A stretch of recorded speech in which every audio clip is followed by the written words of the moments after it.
हाँ जी।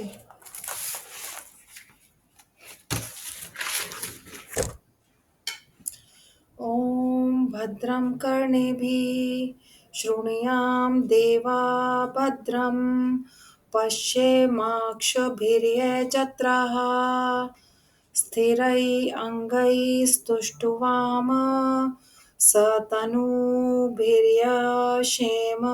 देवहितं यदायुः। ओम शांति शांति शांति। इस श्लोक में हम देवताओं से प्रार्थना कर रहे हैं कि हम अपने कानों से कानों से शुभ सुने और अपनी आँखों से शुभ शुभ ही देखें और अपने अंगों को स्थिर रख कर के हम उनसे स्तुति कर रहे हैं कि हम जब तक जिए देवताओं के हित में कार्य करें, हमें जितनी भी आयु मिली है। और इस ये कहा गया है कि भीतर शांति बाहर शांति और भीतर शांति बाहर शांति और नहीं क्या था, स्थूल शरीर की शांति, सूक्ष्म की शांति और कारण शरीर की भी शांति, या फिर हम कहें कि आध्यात्मिक शांति, आदि भौतिक शांति और आदि दैविक शांति। फिर एक और श्लोक है यहाँ पर, स्वस्ति न इंद्रो वृद्धश्रवः स्वस्ति न पूषा विश्ववेदाः स्वस्ति न तार्क्ष्यो अरिष्टनेमिः स्वस्ति न बृहस्पतिर्दधातु। ओम शांति शांति शांति। इसमें कहा गया है कि जो इंद्र देवता हैं, जो कि देवताओं के राजा हैं, वे हमारी रक्षा करें, वे हमारा कल्याण करें। और जो सूर्य देवता हैं, जो सबका पोषण करने वाले हैं, जगत का पालन करने वाले हैं और सबको जानने वाले हैं, वे भी हमारा कल्याण करें। फिर कहा है तेजस्वी सूर्य देवता, जिनका चक्र हमेशा चलता रहता है, वो हमें विनाश से बचाएं और हमारा कल्याण करें। और इसी तरह से देवताओं के जो गुरु हैं बृहस्पति देवता, वे भी हमारा कल्याण करें। हरिओम। ठीक है। पहला जो ये शांति पद मंत्र है, शांति पाठ है, इसमें जो बीच में विश्राम लेते हैं वो उस अर्थ के साथ मेल खाना चाहिए। जैसे ये है कि ओम भद्रम कर्णे भी शृणुयाम देवा, यहाँ पर विश्राम आना चाहिए, हल्का विश्राम, कि हम अपने, हे देवताओं, हम अपने कानों से शुभ ही सुने। फिर आगे है भद्रम पश्येमाक्षभिर्यजत्रा, और अपनी आंखों से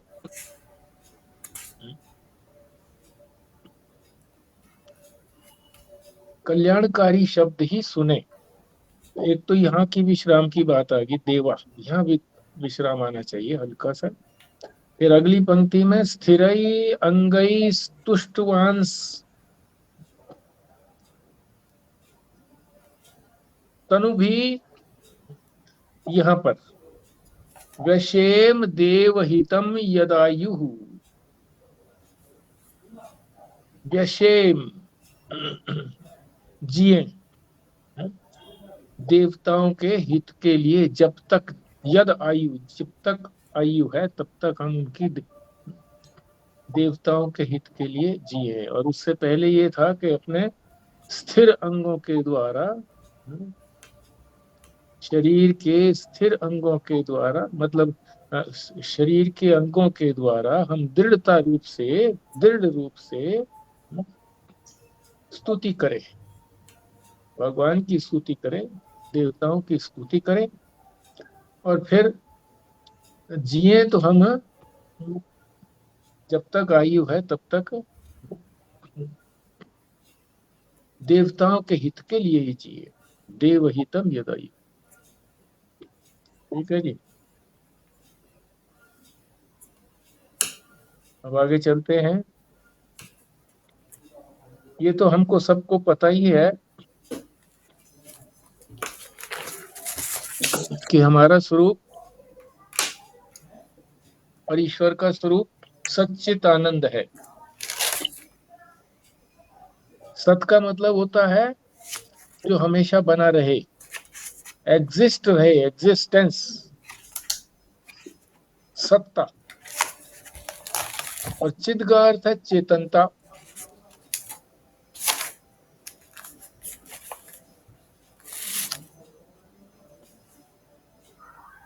स्थिति हमारी बनी रहे मगर हमारे में चेतनता ना हो तो व्यर्थ है।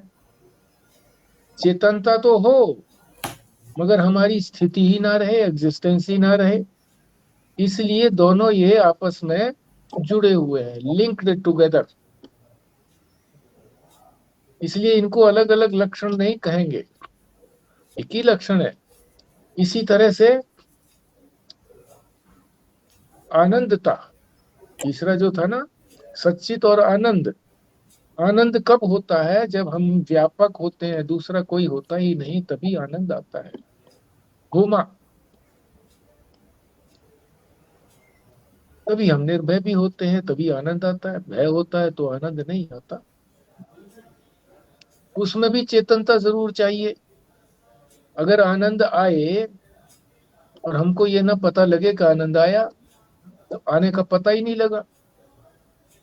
जीभ के ऊपर रख लिया और हमें पता ही नहीं लगे कि भाई उसमें आनंद है कि नहीं है।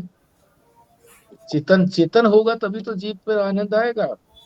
पदार्थ कोई बर्तन में रखा हुआ हो तो उसको आनंद नहीं आता, चेतन को ही आनंद आता है।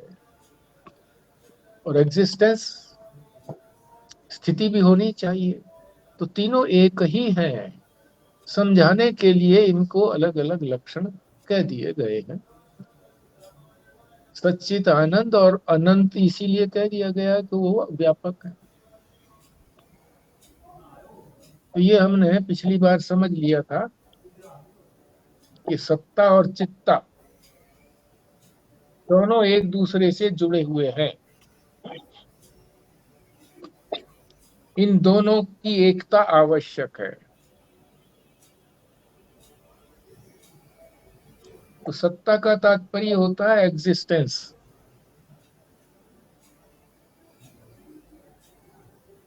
जो भी पदार्थ है संसार में, जो भी दिखाई देता है, वो सब परमात्मा की व्यापकता से अलग नहीं है, यानी परमात्मा से अलग नहीं है। परमात्मा जो है वो अधिष्ठान रूप है। अधिष्ठान कहो, सत्ता कहो, एक ही बात है। चित्ता को कैसे समझेंगे हम, चेतनता को कैसे समझेंगे? उसके लिए बहुत लोगों को भ्रम है कि ये हो गया तो हमने चेतनता को प्राप्त कर लिया। परमात्मा जो है वो चेतन है, तो हमने परमात्मा को प्राप्त कर लिया, चेतनता को प्राप्त कर लिया। उसके लिए उदाहरण दे करके महाराज जी ने समझाया है। 4 उदाहरण दिए हैं।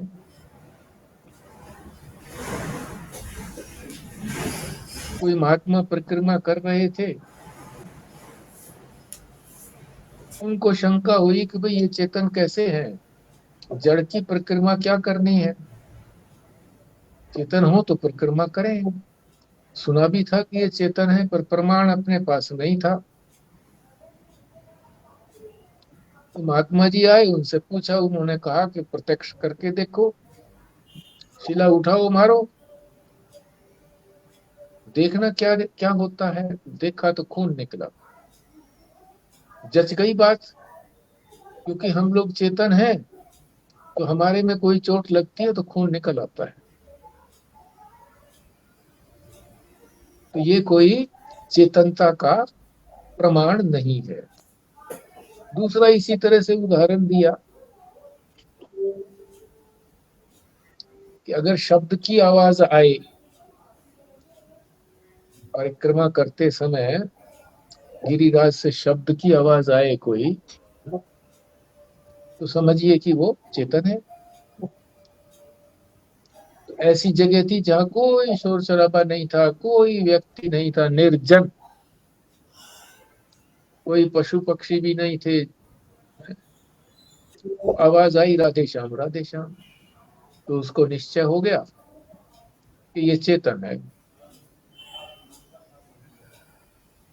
ये भी चेतनता की पहचान नहीं है। तीसरा बताया, एक साधक गुफा में तपस्या कर रहे थे,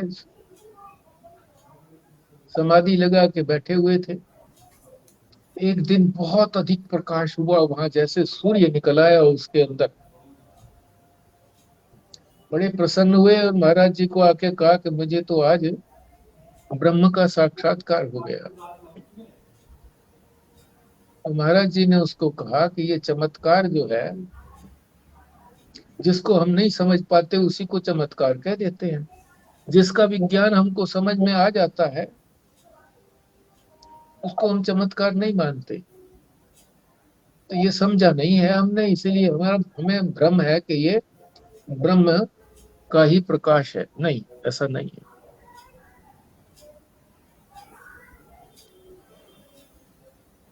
चौथा जो था, एक महात्मा इसी तरह समुद्र के किनारे जो थे वो साधना कर रहे थे। करते करते उनको ऐसा अनुभव हुआ कि मैं तो श्री कृष्ण भगवान से भी आगे बढ़ गया हूँ। महाराज जी को बताया, महाराज जी कहने लगे कि ज्ञान के अंदर कोई बड़ा छोटा नहीं होता है। जो ज्ञान श्री कृष्ण को हुआ था, यदि वही ज्ञान हमको होता है तो समझिए ठीक है। और जो भगवान व्यास को हुआ था, आदि गुरु शंकराचार्य को ज्ञान हुआ था, वही हमें होगा, उससे अतिरिक्त नहीं। यहाँ तक हम कर चुके थे। व्यास जी माफी चाहूंगा, यहाँ हाँ जी। पर एक आया है शब्द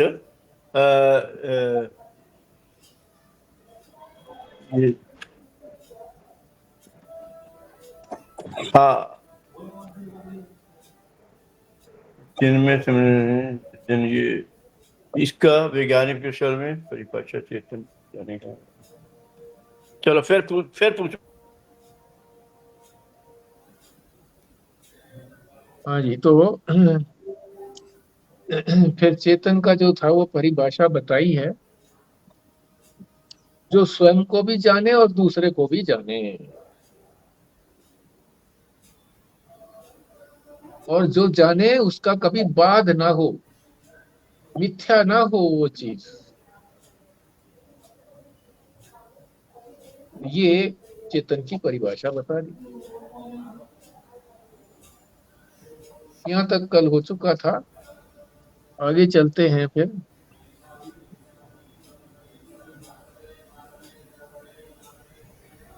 तो महाराज जी के पास एक युवक आया था और उसने कहा था कि मैं दृष्टा तो हूं, मैंने दृष्टा को तो जान लिया अच्छी तरह से, मैं दृष्टा हूं,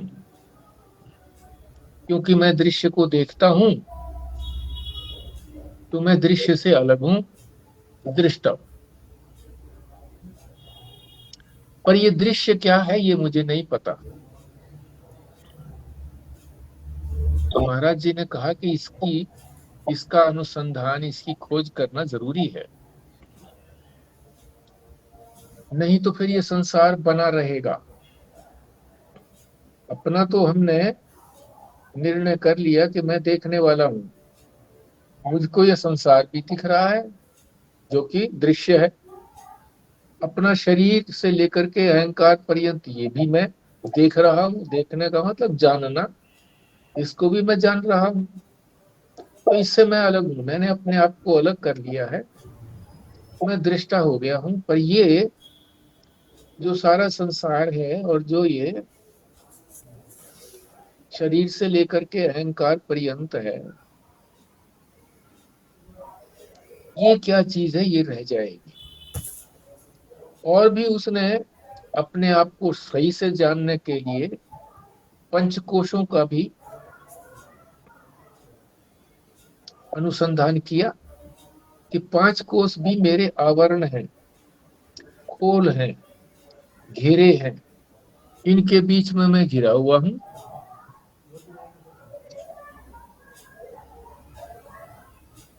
तो मैं इनसे अलग हूं, ये भी जान लिया उसने।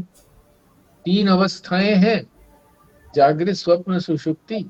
इन अवस्थाओं से भी परे हूं मैं, ये भी उसने जान लिया। तो अपने आप का तो उसने विवेक करके निर्णय कर लिया, और जो शास्त्र सम्मत है ये निर्णय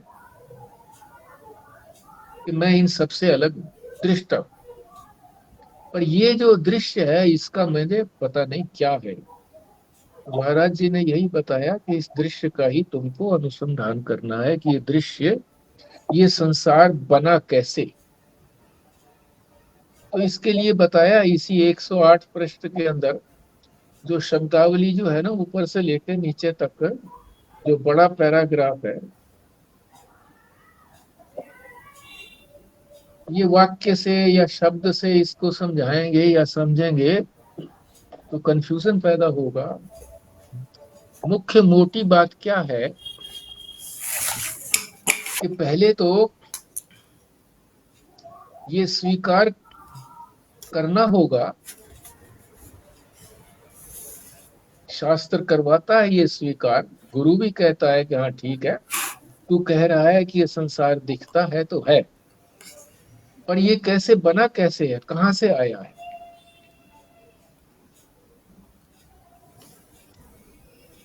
तो फिर इसका क्रम बताया, पृथ्वी से लेकर के आकाश तक। पृथ्वी जो तत्व है वो जल से भिन्न नहीं है, और जल जो है वो अग्नि से भिन्न नहीं है, अग्नि वायु से भिन्न नहीं है, वायु आकाश से भिन्न नहीं है, और आकाश जो है फिर वो अव्यक्त या माया, यानी जो प्रकट नहीं हुई है अभी, उसको अव्यक्त बोलते हैं, उससे भिन्न नहीं। और अव्यक्त जो है वो परमात्मा से भिन्न नहीं है। तो क्या हुआ कि ये सारा उस ब्रह्म के अंदर लीन हो गया।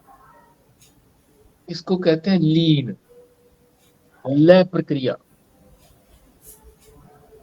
लीन नहीं, इस तरह से उतरा, नीचे से क्रम नहीं है, ऊपर से क्रम करना पड़ेगा कि एक परमात्मा है, ब्रह्म है, उसने अपनी माया शक्ति के द्वारा या अव्यक्त शक्ति के द्वारा उसने आकाश को उत्पन्न किया, आकाश से फिर वायु उत्पन्न हुई, वायु से फिर अग्नि, अग्नि से जल, जल से फिर पृथ्वी, और फिर ये सारे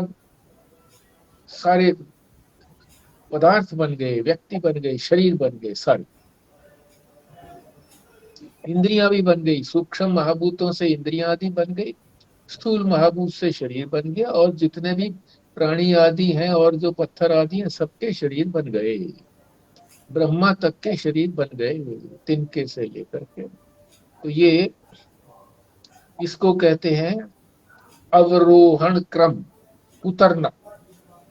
तो किस तरह से परमात्मा नीचे उतर करके साधक को गुरु ने विश्वास दिलाया कि तू ठीक कहता है, ये संसार है, और ये कहां से आया है, तूने बनाया नहीं है, तेरे बुजुर्गों ने नहीं बनाया, पर है तो सही। तो फिर वो गुरु बताते हैं कि इस तरह से वो बन करके यहाँ पर आ गया। फिर इसको कहते हैं अध्यारोप, यानी आरोप किया, समझाने के लिए आरोप किया। आरोप जो है वो वास्तविक नहीं होता है, जानबूझ करके आरोप किया। इसलिए आरोप किया, क्या उद्देश्य था आरोप करने का, कि ये समझ में आ जाए कि ये सृष्टि परमात्मा से अलग नहीं है। आरोप किया। श्रुति यही कहती है, सदैव सौम्य इदम अग्र आसीत एकम एव अद्वितीय।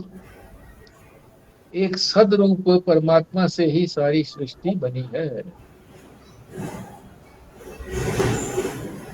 अब आरोप करने का उद्देश्य तो था नहीं,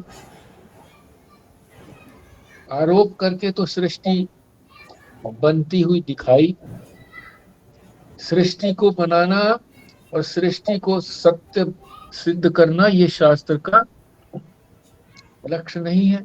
क्या चीज अध्यारोप किया?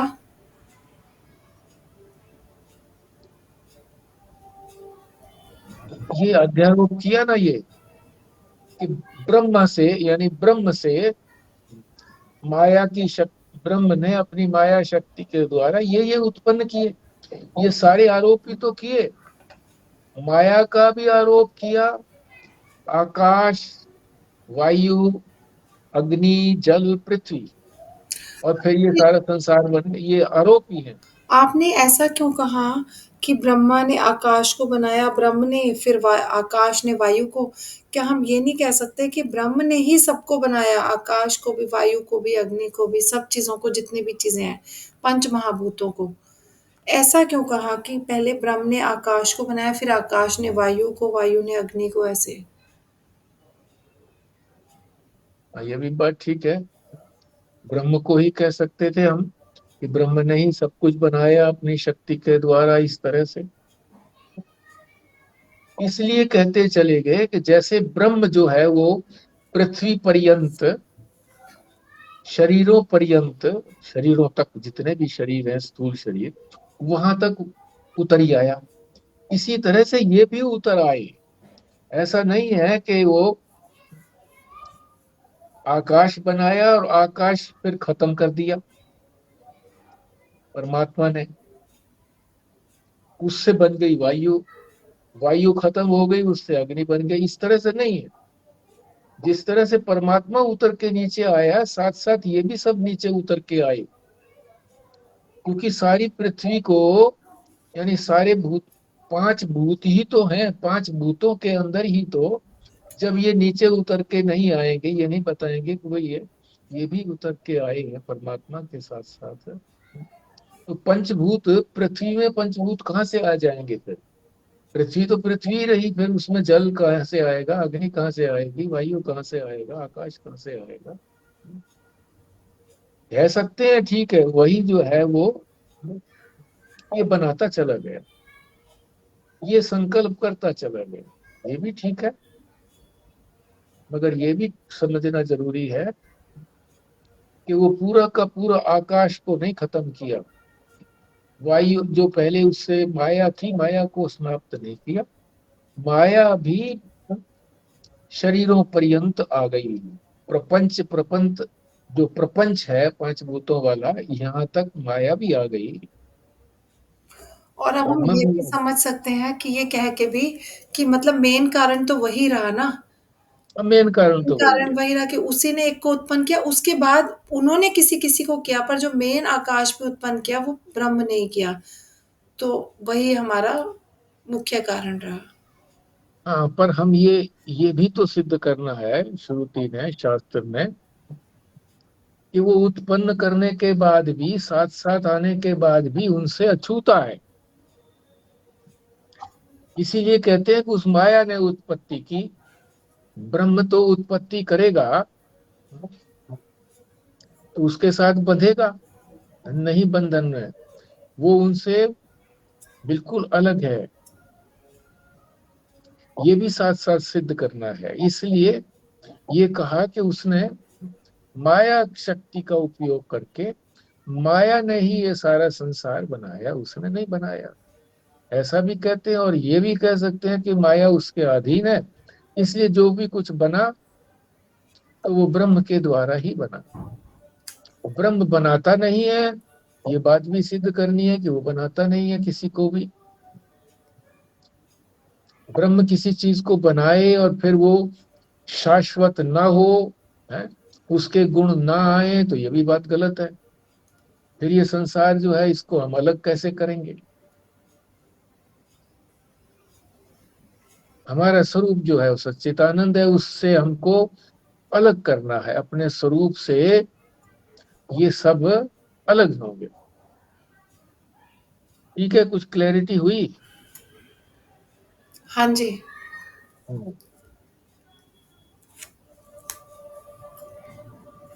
तो फिर लय प्रक्रिया की इसी तरह से, लीन कर दिया उनको, उसको कहते हैं अपवाद, हटाते जाना। जो लीन होता चला गया वो हटता चला गया कि नहीं हटता चला गया।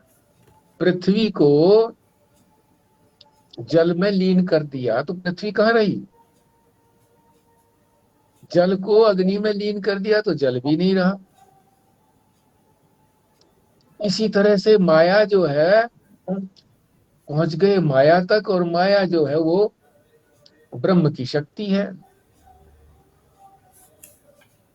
तो ब्रह्म पर्यंत पहुंच गए। तो सिद्ध यही करना था कि ब्रह्म ही अद्वितीय तत्व है, उसके अतिरिक्त कोई और नहीं है। अध्यारोप और अपवाद ये बहुत बड़ी प्रक्रिया है वेदांत के अंदर। दो ही प्रक्रियाएं हैं वेदांत के अंदर समझने के लिए, एक अध्यारोप और अपवाद, और दूसरी अन्वय और व्यतिरेक। तो यहाँ जो है अध्यारोप और अपवाद की प्रक्रिया के द्वारा समझाया कि ये जो दृश्य मात्र है ये है ही नहीं, परमात्मा से अतिरिक्त नहीं है।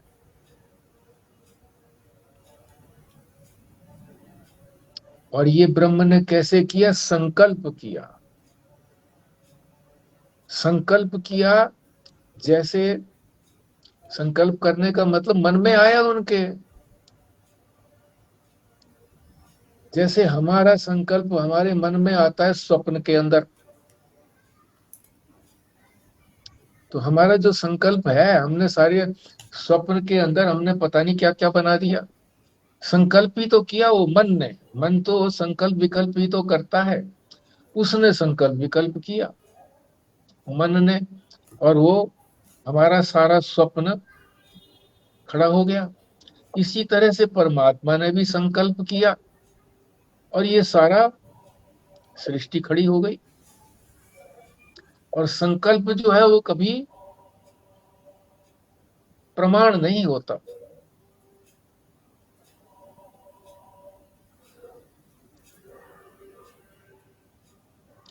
प्रमाण तो ये है कि जो चीज तीनों कालों में बनी रहे उसी को प्रमाण कहते हैं। जो प्रमा की उत्पत्ति करे उसको प्रमाण कहते हैं। प्रमा का मतलब वास्तविक ज्ञान, सही ज्ञान की जो उत्पत्ति करे उसको प्रमा कहते हैं। और सही ज्ञान की उत्पत्ति जो है वो ब्रह्माकार वृत्ति बनने के बाद महावाक्य के श्रवण से उस ब्रह्माकार वृत्ति के अंदर एकमात्र ब्रह्म ही नजर आने लगता है कि ब्रह्म के अतिरिक्त और कुछ है ही नहीं। मगर यहाँ हमको दो सत्ता लगती है। अगर हमने इस सृष्टि को समाप्त कर दिया, जब तक ये सृष्टि है तो इसको बनाने वाला भी है और मैं इसको देखने वाला भी हूं, जानने वाला भी हूं। और मैं इसी को अपना मान करके, सृष्टि का मतलब ये हमारा शरीर भी तो सृष्टि है, इसी को अपना मान करके सुखी दुखी होता हूँ, इसी को मान करके अपना कर्म आदि करता हूँ, कर्ता भोक्ता बनता हूँ, दुखी सुखी होता हूँ, जन्मता मरता हूँ। जब इसको हम सृष्टि को लय कर देंगे ईश्वर में या ब्रह्म के अंदर,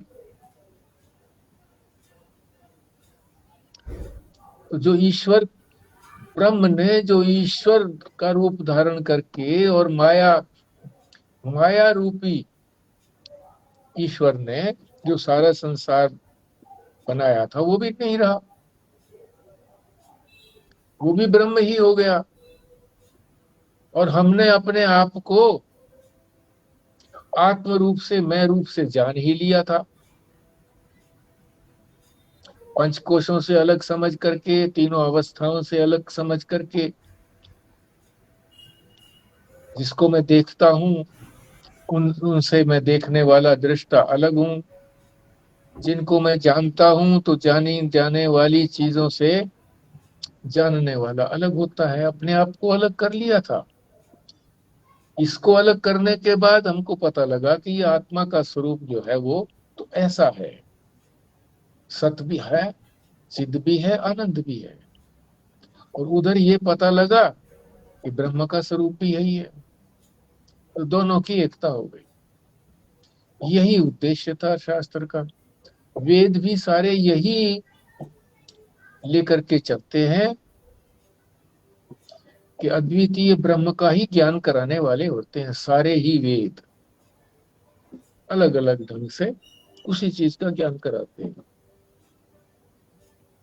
ज्ञान मार्ग में ये सरलता है कि कितने ही सारे उपनिषद हो, गीता हो, पुराण हो, भागवत हो, सब यही सिद्ध करने में लगे रहते हैं, परमात्मा के स्वरूप को ही बताते रहते हैं।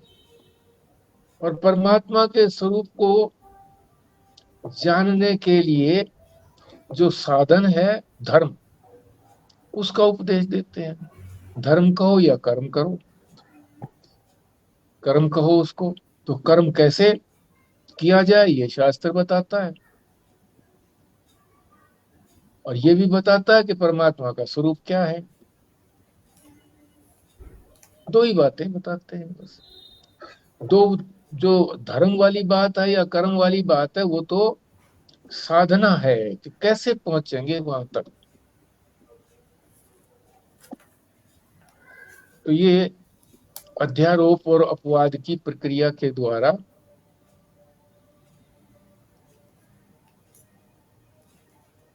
ब्रह्म को बता दिया कि ये जो दृष्टि, ये जो सृष्टि है जिसको दृश्य कहा है,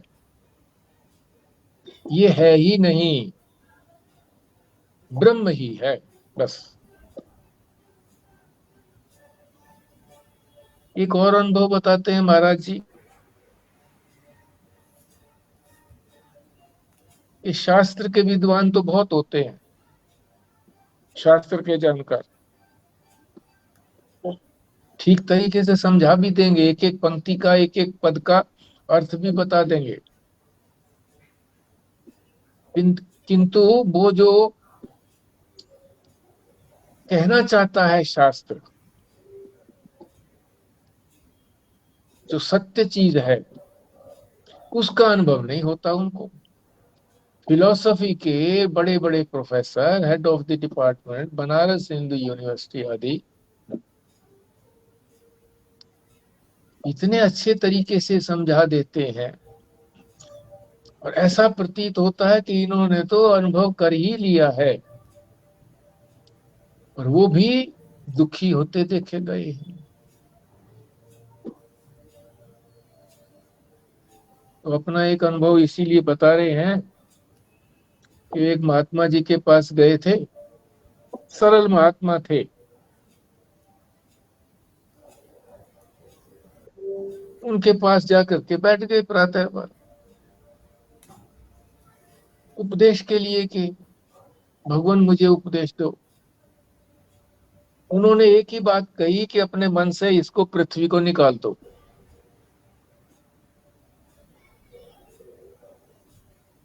पृथ्वी से तो सारे बने हैं, ये सारे सब मनुष्यों के शरीर बने हैं, पेड़ पौधे बने हैं, पशु पक्षी बने हैं। अगर इसको पृथ्वी तत्व को निकाल दिया तो पृथ्वी से ही तो सब आकार मिलता है, आकार रूप में दिखाई देते हैं। पृथ्वी तत्व से आकार लगता है, बाकी और किसी से आकार नहीं लगता। जल का अपना कोई आकार नहीं है, जैसे गिलास में डालो वैसे ही में प्रतीत होने लगता है। और पृथ्वी तो तत्व एक ऐसा संगठित तत्व है कि जो हमारी नजरों में हमको सत्य लगता है, कि जो चीज हमको दिखती है, अनुभव में आती है, वही सच्ची है। तो नाम रूप भी मिट गए जब आकार है, आकार का मतलब रूप, और जब कोई रूप होता है तो हम नाम रख लेते हैं उसका, कोई ना कोई, किसी एक आकार की कोई चीज होती है पतीला है तो एक पतीले के आकार का हो गया, ढक्कन आकार के ढक्कन का हो गया, जो आकार है उसका नाम अलग अलग रख लिया। तो जब हमने पृथ्वी तत्व को हटा दिया, लीन कर दिया, निकाल दिया अपने में से कि मैं पृथ्वी तत्व तो हूं नहीं, तो सारे नाम रूप निकल गए, और नाम रूप तो मिथ्या है। 5 ही तो चीजें हैं संसार में, पृथ्वी ना, सच्चित आनंद और नाम और रूप। सच्चित आनंद तो सत्य है और ये मिथ्या है नाम रूप। यही इन्हीं से परेशान रहते हैं। ये निकाल दिए हमने तो सारे भेद खत्म हो गए, हम केवल मात्र दृष्टा रह गए।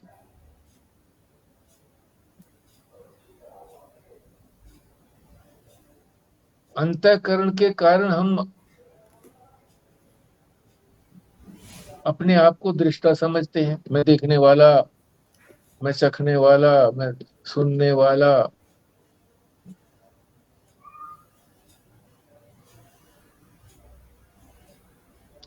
अंतःकरण के कारण हम दृष्टा हैं। और ईश्वर किस लिए है कि संकल्प किया उन्होंने, ये सारी सृष्टि बनाई, बन गई। वो अपने संकल्प के कारण है, हमने भी संकल्प इसी तरह से किया। अंतःकरण में ही तो संकल्प होता है, मन में संकल्प होता है। हमने भी संकल्प किया। क्या संकल्प किया हमने? अनेक प्रकार के संकल्प किए हुए हैं, मान्यताएं की हुई हैं कि मैं मनुष्य हूं, मैं पुरुष हूं, मैं स्त्री हूं, मैं इस जाति का हूं, मैं इस देश का हूं, इतना पढ़ा लिखा हूं, है, धनवान हूं, बुद्धिवान हूं। ये सारे जो है ना, ये मान्यताएं तो बना ली। मन ने संकल्प किया, मान्यताएं बना ली। कल्पना की, संकल्प का मतलब कल्पना करना। तो कल्पना करिए, ये मान्यताएं हैं, कल्पनाएं।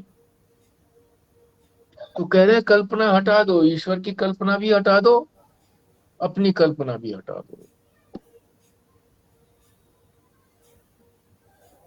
तो कल्पना हट गई तो वास्तविक स्वरूप मेरा और वास्तविक स्वरूप परमात्मा का या ब्रह्म का या ईश्वर का वो रह गया।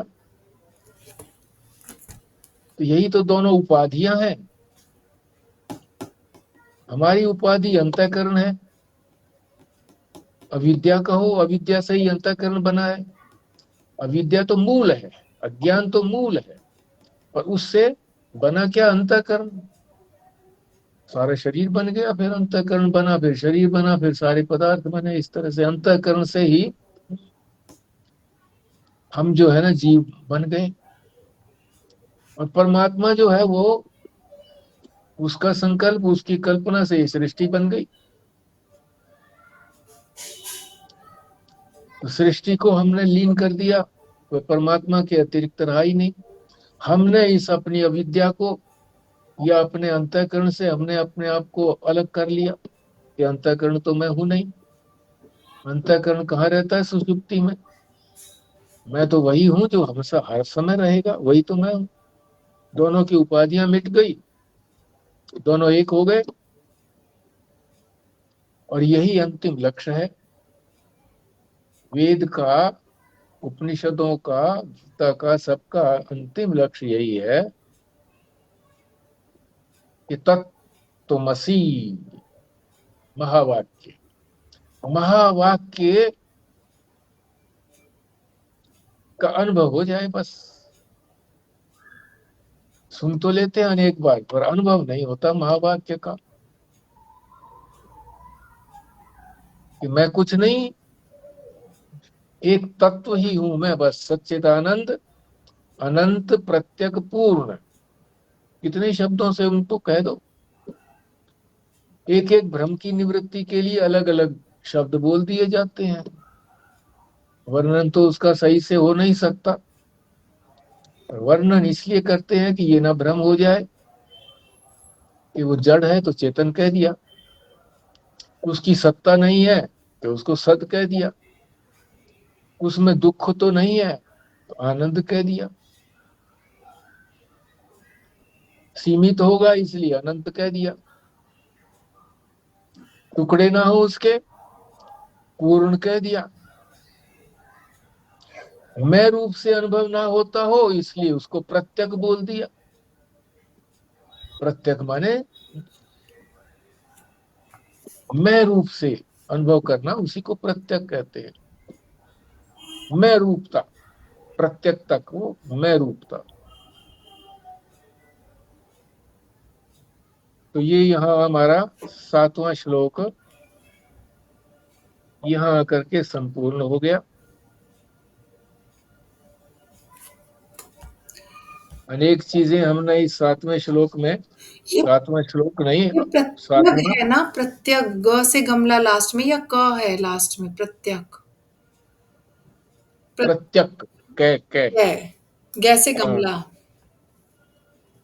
हाँ, कैसे कन्या।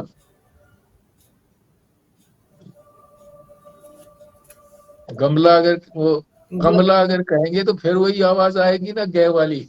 हाँ, इसलिए इससे अलग करना है। ये प्रत्यक कान, है। हम प्रत्यगात्मा नहीं बोलते, प्रत्यगात्मा। हाँ, आत्मा ही तो प्रत्यक है, मैं ही तो प्रत्यक हूँ। अच्छा, मैं क ही से तो, लास्ट में क वर्ड है, विच इज क से कन्या। हाँ कानपुर।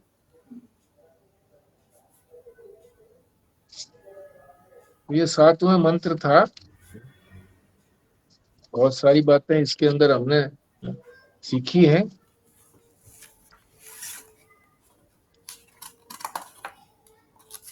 अब उनका क्या रिवीजन करना है कि परमात्मा जो है, ब्रह्म जो है, वो इस सारे जगत का अभिन्न निमित्तोपादान कारण है। अकेला ही उसी से ही सारा संसार उत्पन्न हुआ है। कोई सहायता किसी की नहीं ली है। जो मैटीरियल है वो भी मैटीरियल वही है।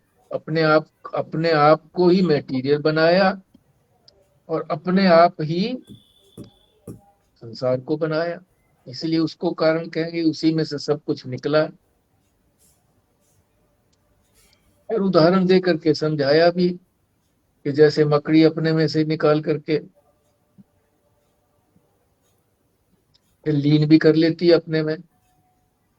मुख से निकाला, नाभि से निकाला, और नाभि में ही फिर लीन कर लेती है उसको, धागे को।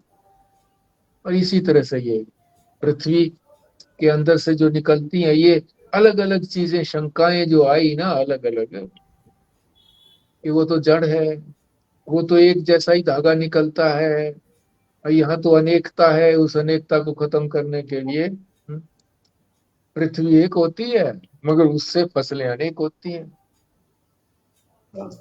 और इसी तरह से पुरुष एक है, उसके बाल भिन्न होते हैं। शरीर गोरा मान लीजिए और बाल काले।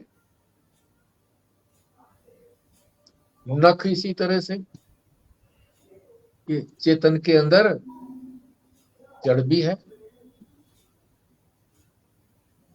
इसी तरीके से ये सारा संसार उसी एक परमात्मा से बना है। ये 7वें श्लोक का सार था। तो ये हमने संपूर्ण कर लिया है।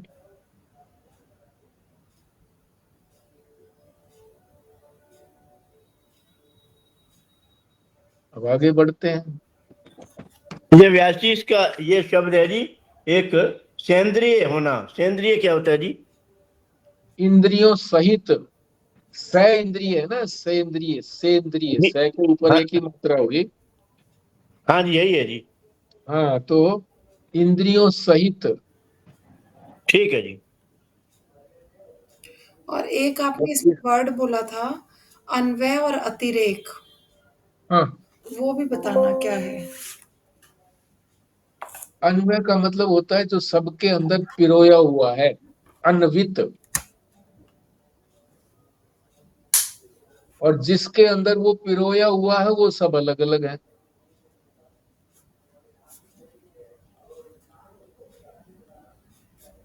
तो ये चेतन तत्व जो है सबके अंदर पिरोया हुआ है, अन्वित है। बाकी जो सब कुछ है वो सब इसके अंदर ही पिरोया हुआ है। जैसे धागा, धागा अन्वय है, सभी मणियों के अंदर विराजमान है, और वो अलग अलग है, एक एक है। व्यतिरेक है उसका, व्यतिरेक का मतलब अलग होना। ये सब में छाया हुआ है, पिरोया हुआ है, वो सब अलग अलग है। आत्मा इसी तरह से सब में अन्वित है और सारा संसार उसमें पिरोया हुआ है, वो व्यतिरिक्त है।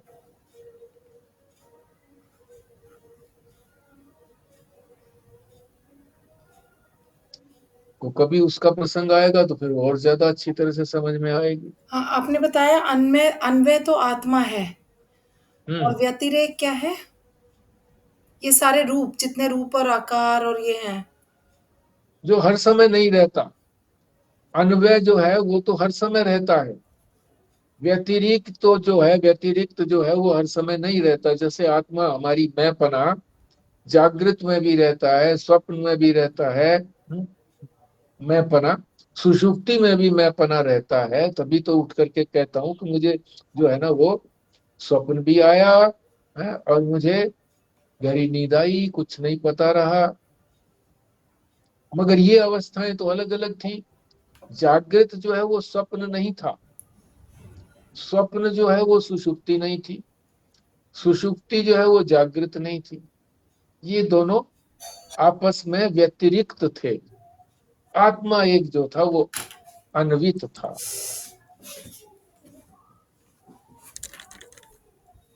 जो सब में विराजमान रहे वो अन्वित, जो अलग अलग रहे, हर समय नहीं रहे, हर काल में जो रहे वो अन्वय, अन्वित। और जो हर काल में ना रहे, हर देश में ना रहे, हर स्थान में ना रहे, वो हो गया व्यतिरिक्त।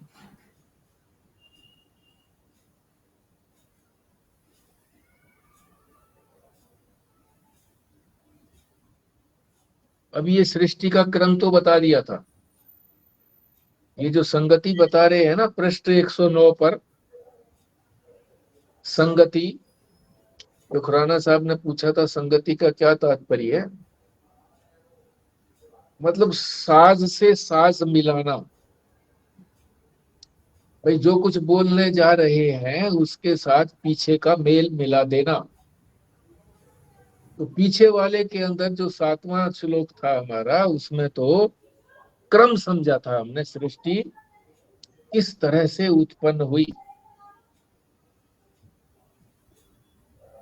अब जो है वो क्रम नहीं समझना। अब जो है वो सृष्टि इस अक्षर से कैसे पैदा हुई, क्रम की बात नहीं है, कैसे हुई, क्या कारण था जो ये सृष्टि उत्पन्न हुई। ये तो बात आप अलग से समझ गए ना। एक तो क्रम सीरियल से इस तरह से उतरी और इस तरह से सृष्टि को लीन किया। और इसमें जो बताएंगे कि उत्पत्ति कैसे हुई, क्या कारण था जो ये उत्पत्ति हुई, तो ये 8वें मंत्र में बता रहे हैं। 8वां मंत्र है तपसा चीयते ब्रह्म ततः अन्नम अभिजायते अन्नात् प्राणः मनः सत्यम लोकः कर्मसु च अमृतम।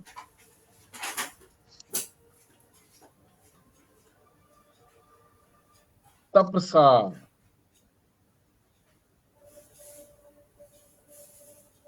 तप किया, तप के द्वारा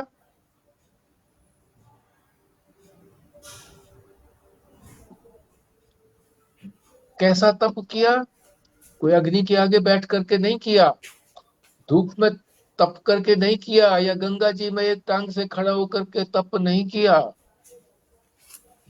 या कांटों की सेज पर सो करके तप नहीं किया, बल्कि ज्ञान रूप तप, ज्ञानमयम तत्व तप,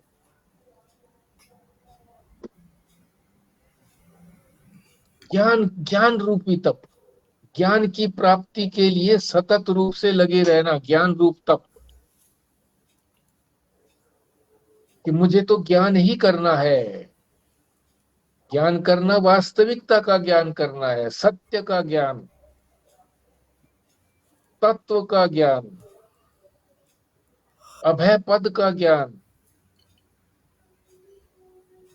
तो ये ज्ञान रूपी तप किया तो ब्रह्म जो है वो स्थूल हो गया, स्थूलता को प्राप्त होता है। तपसा चीयते ब्रह्म, ब्रह्म ने जो ज्ञान रूप तप किया, तत् अन्नम अभिजायते, अन्न से ये स्थूल शरीर बनाना, तो स्थूलता को प्राप्त हो गया, है अत्यंत सूक्ष्म ब्रह्म। पर जब उसने ज्ञान रूपता प्राप्त की, ज्ञान रूप तप किया, तो स्थूलता प्राप्त हो गई। तो स्थूलता प्राप्त हो गई तो फिर उससे अन्न प्राप्त हो गया। अन्न, अन्न से ही शरीर रहता है, अन्न के बिना शरीर नहीं रहेगा। अन्न से प्राण भी स्थिर रहते हैं, अन्न ना खाओ तो प्राण नहीं रहेंगे, प्राण पखेरु उड़ जाएंगे। यही कहा है ना कि अन्नात प्राण है, और प्राण मन, प्राण से मन,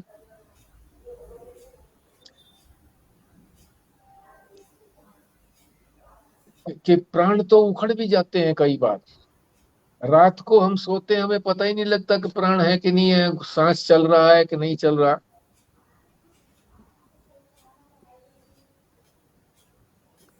इससे सूक्ष्म क्या है? मन, मन की उत्पत्ति हुई। मतलब ये कैसे कैसे उत्पन्न हुआ ये बता रहे हैं, क्रम भी नहीं बता रहे, कैसे उत्पत्ति हुई, किससे क्या हुआ, किससे क्या हुआ। फिर सत्य हुआ, सत्य मन से, फिर सत्य से लोक हो गए। ये है ना, मन से सत्य, सत्य से लोक, सारे ये लोक, पृथ्वी लोक,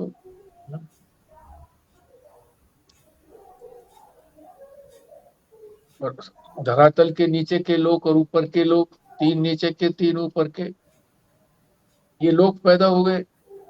लोकों में फिर मनुष्य रहने लगे तो कर्म पैदा हुआ, कर्म, कर्मसु, और कर्म से जो थी ये परंपरा चल पड़ी। फिर ये कौन सी परंपरा चल पड़ी कि कर्म करने से इन कर्मों का जो फल है उससे शरीर मिलता है, फल भोगने के लिए शरीर मिलता है, तो फिर उसका शरीर का फल भोगने के लिए फिर कर्म करते हैं। तो ये इस तरह से परंपरा चल पड़ी। इस तरह से सृष्टि की कैसे उत्पन्न हुई? वो ब्रह्म के तप से उत्पत्ति हुई। ये इसका शब्दार्थ है।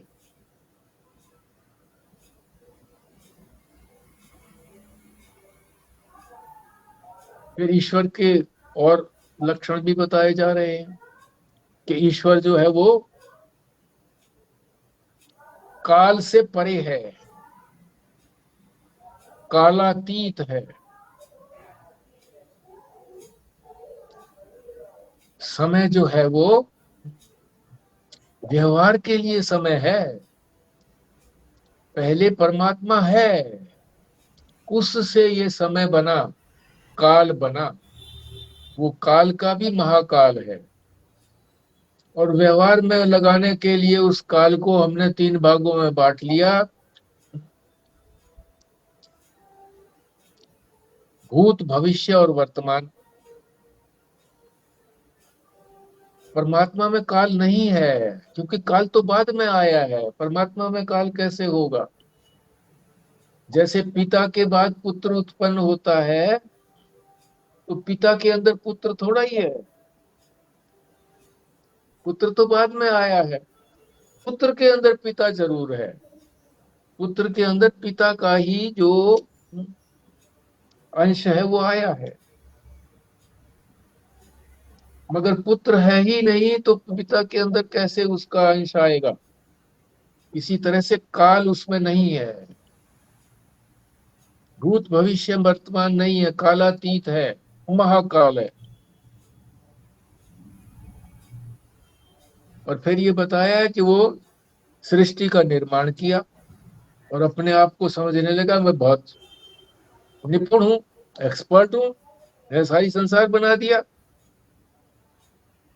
कैसे? जैसे जब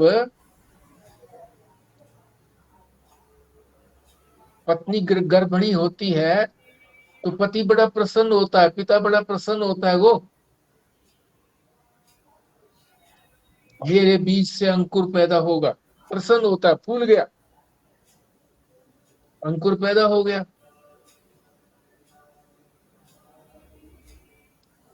इसी तरह से ईश्वर भी प्रसन्न हुआ,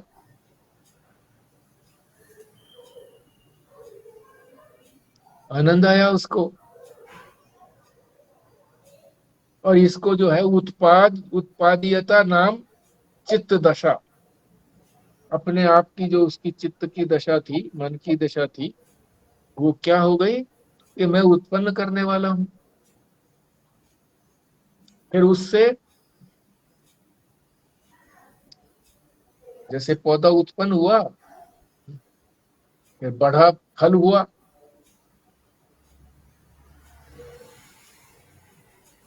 पहले उसकी जो अवस्था थी वो अव्याकृत थी, व्यक्त नहीं था, प्रकट नहीं था। बीज के अंदर वृक्ष कहाँ प्रकट है?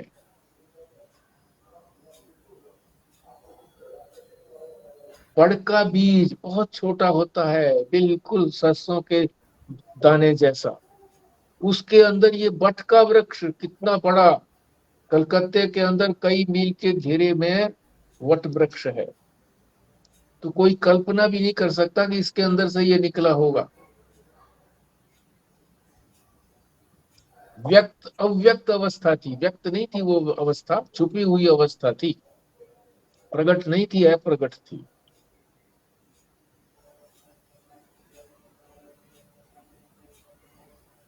उसको अव्याकृत भी बोलते हैं और उसको हिरण्यगर्भ भी बोलते हैं, उसको प्राण भी बोलते हैं। फिर प्राण से फिर अहंकार हुआ, मन और अहंकार, फिर सत्य हुआ। सत्य क्यों कहा गया यहाँ पर? क्योंकि पंचभूत पैदा हुए, पंचभूतों से जो चीज बनी होती है उसको हम सत्य मानते हैं कि ये सच्ची है, इसलिए सत्य कहा। तो पंचभूतों से सारे लोक बन गए,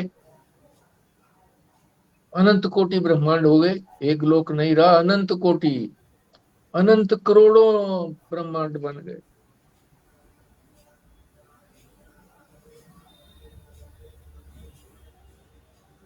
और फिर कर्म हुआ, उन लोकों के अंदर कर्म भी किया। जब मनुष्य उसमें बना लोकों के अंदर, तो कर्म हुआ, कर्म हुआ तो उसका फल भी हुआ, और फल जो है फिर भोगना पड़ेगा, तो वो बिना भोगे नष्ट होता नहीं है। कर्म के फल, कर्म मनुष्य के द्वारा होते हैं, कर्म का निवास मनुष्य में ही है, बाकी पशु पक्षी आदि में कर्म नहीं है, वो तो प्रकृति द्वारा संचालित है। कर्म का मतलब होता है कि जहां मैं रूप का उसके अंदर मैं कर रहा हूं अहंकार होता है, उसको कर्म बोलते हैं। मनुष्य जो है पांच भूतों वाला है, पांच भूत अहंकार से व्यक्त हुए, अहंकार हिरण्यगर्भ से, हिरण्यगर्भ अव्याकृत से, अव्याकृत ईश्वर से, संकल्प से। पहले उत्पत्ति बताई, फिर लय बता दिया, किस तरह से ऊपर गए। ऊपर से नीचे कैसे आए, नीचे से ऊपर कैसे गए। अंत में यही बता दिया कि सारी उपाधियां चली गई तो एक चेतन मात्र रह गया, और वो चेतन जो था वो अनंत था, अखंड था, अद्वितीय था। उसमें कोई देश काल वस्तु उसको छोटा करने में असमर्थ थी। तो इसको जो 8वें मंत्र को कल फिर एक बार देख लेंगे, मोटे रूप से इसको हमने समझ लिया है 8वें मंत्र को, और फिर आगे चलेंगे। हाँ जी, कुछ बोलना है, कुछ चर्चा करनी है, कुछ जैसे बोलिए। तो पूर्णाहुति के लिए फिर पराशर जी हैं ही, करिए जी पूर्णाहुति। जी। ॐ भद्रं कर्णेभिः शृणुयाम देवा, भद्रं पश्येमाक्षभिर्यजत्राः, स्थिरैरङ्गस्तुष्टुवांसस्तनूभिः व्यशेम देवहितं यदायुः। ॐ शान्तिः शान्तिः शान्तिः। स्वस्ति न इन्द्रो वृषभाः, स्वस्ति न पूषा विश्ववेदाः, स्वस्ति नस्ताक्ष्यो अरिष्ठनेमि, स्वस्ति नो बृहस्पतिर्दधातु। ॐ शान्तिः शान्तिः शान्तिः। नारायण नारायण नारायण। नारायण नारायण। नारायण।